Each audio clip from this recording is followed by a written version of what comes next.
Halo semua, apa kabar? Nah, di antara ibunda mungkin ada anaknya yang sering batuk pilek. Misalnya, anak yang sudah sembuh dari batuk pilek berobat, kemudian muncul batuk pilek lagi. Hal ini didukung oleh adanya teori immunity debt atau hutang imunitas yang muncul karena selama pandemi anak-anak jarang terpapar kuman, yaitu dengan ada kegiatan lockdown, pemakaian masker, dan sebagainya, sehingga kekebalan tubuh jadi kurang terlatih.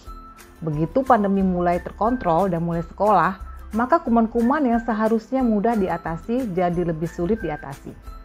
Lalu, apa yang harus orang tua lakukan dengan keadaan seperti ini? Selain selalu menjaga kebersihan, pastikan imunitas tubuh anak tetap terjaga, yaitu dengan yang pertama, sediakanlah asupan nutrisi lengkap dan seimbang setiap harinya. Prioritaskan protein hewani yang merupakan komponen utama dari sistem imun dan mikronutrien seperti vitamin A, vitamin D, dan zinc. Apa sajakah itu? Yaitu contoh makanan yang mendukung sistem imun tubuh.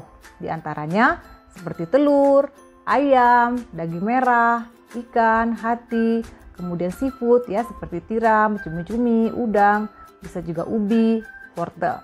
Penting sekali bahwa pastikan anak juga mendapatkan asupan makanan seimbang dan bervariasi lainnya.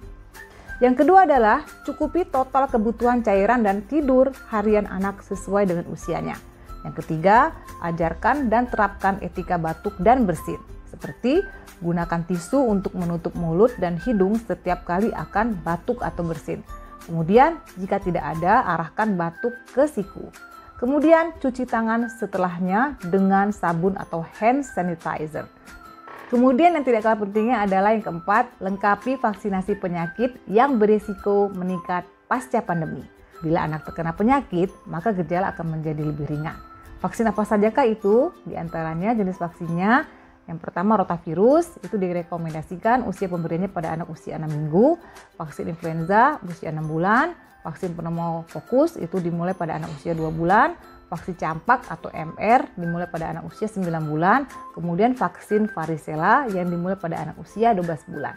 Karena itu, lengkapilah vaksinasi yang belum dilakukan tadi ya, dan konsultasikanlah ke dokter anak Anda. Semoga anak-anak Indonesia selalu sehat dan sejahtera. Salam sehat!